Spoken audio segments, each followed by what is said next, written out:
أعوذ بالله من الشيطان الرجيم. بسم الله الرحمن الرحيم. يا أيها الذين آمنوا ما لكم إذا قيل لكم انفروا في سبيل الله اثاقلتم إلى الأرض أرضيتم بالحياة الدنيا من الآخرة فما متاع الحياة الدنيا في الآخرة إلا قليل إلا تنفروا يعذبكم عذابا أليما ويستبدل قوما غيركم ولا تضروه شيئا والله على كل شيء قدير إلا تنصروه فقد نصره الله إذ أخرجه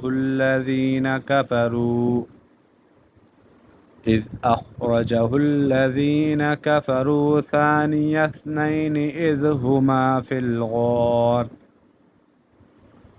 هما في الغار إذ يقول لصاحبه لا تحزن إن الله معنا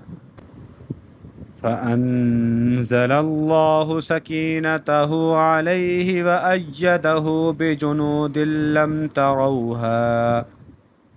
لم تروها وجعل كلمة الذين كفروا السفلى وكلمة الله هي العليا والله عزيز حكيم انفروا خفافا وثقالا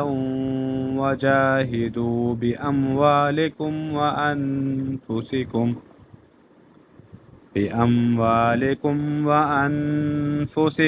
في سبيل الله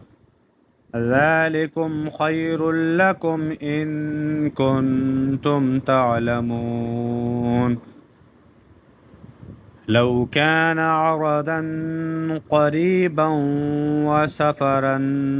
قاصدا لاتبعوك ولكن